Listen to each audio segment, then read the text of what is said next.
एक मोठी बातमी आता इथे समोर येते। पहिल्या टप्प्याच्या मतदानाला आता सुरुवात झालेली आहे। आपण पाहतोय सध्या महाराष्ट्रातील 5 जागांवर हे मतदान सुरू आहे आणि यासाठी सकाळी 7 ते संध्याकाळी 6 वाजेपर्यंत मतदान होणार आहे। मतदानाचं महाकवरेज आपण साम टीव्हीवर पाहू शकतोय। दिवसभर सगळ्याचे अपडेट्स तुम्हाला साम टीव्हीवर पाहायला मिळणार आहेत।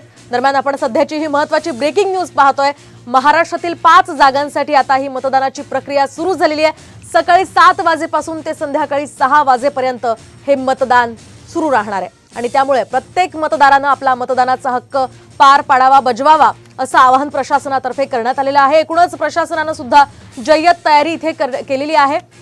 आपण ही थेट दृश्य पाहतोय नागपूरमधल्या स्वर्गवासी भाऊजी या शाळेवर इथे सरसंघचालक मोहन भागवत हे मतदान करतात आणि थेट दृश्य आपण सध्याची नागपुरातली ही पाहतोय।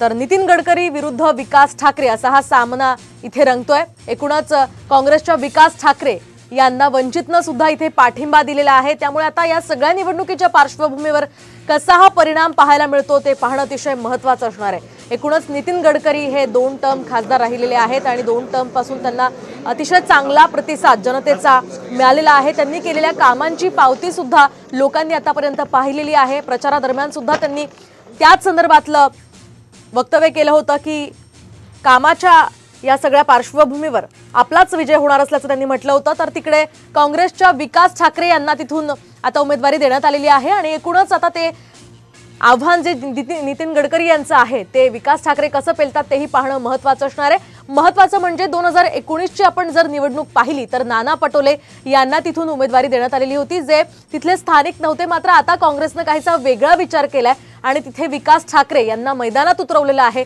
त्यामुळेच या सगळ्या पार्श्वभूमीवर या लढतीकडे विशेष लक्ष असणार आहे।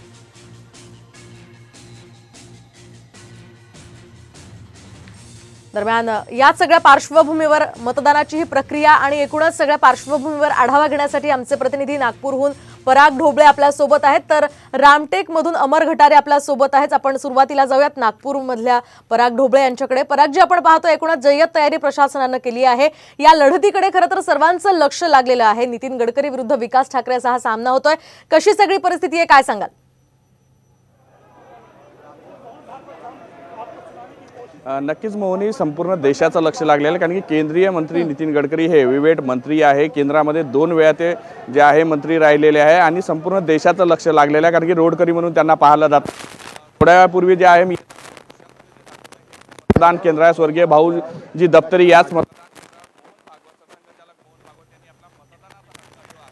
परागजी तुमचा आवाज आमच्यापर्यंत पोहोचत नाहीये। आपण रामटेक मध्ये जाऊयात। अमर घटारे आपल्या सोबत आहेत। अमर, आपण पाहतोय रामटेक मधल्या लढतीकडे सुद्धा सगळ्यांचं लक्ष खरं तर लागलेलं आहे। कशी परिस्थिती आहे सध्या, काय नियोजन आहे आणि एकूणच आपण सध्याची ही थेट दृश्य नागपूरमधून पाहतोय। सरसंघचालक मोहन भागवत यांनी आपला मतदानाचा हक्क बजावलेला आहे आणि आपल्या बोटावरची शाई ते या ठिकाणी दाखवताना आपल्याला दिसतात। सकाळी 7 वाजेपासून आणि संध्याकाळी 7 वाजेपर्यंत हे मतदान सुरू राहणार आहे। 5 जागांवर आज मतदान होणार आहे आणि त्या सगळ्या पार्श्वभूमीवर सगळ्या मतदारांनी मतदान करावं असं आवाहन सरसंघचालक मोहन भागवत यांनी सुद्धा इथे केलेलं आहे।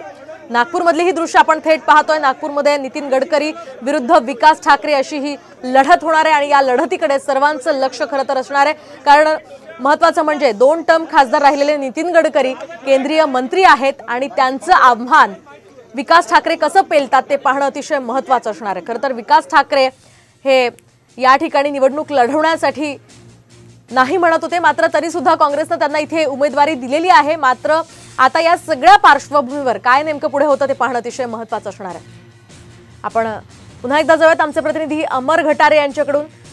अमर, काय सांगाल? आपण रामटेक मध्ये आहात। रामटेकच्या लोकसभा मतदारसंघाकडे सुद्धा सर्वांचं लक्ष लागलेलं आहे।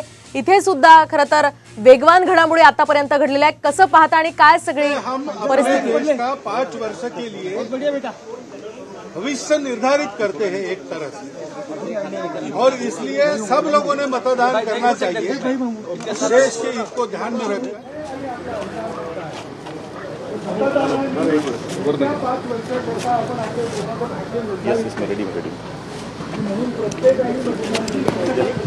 शंभर टक्के मतदार मतदानात आले पाहिजे.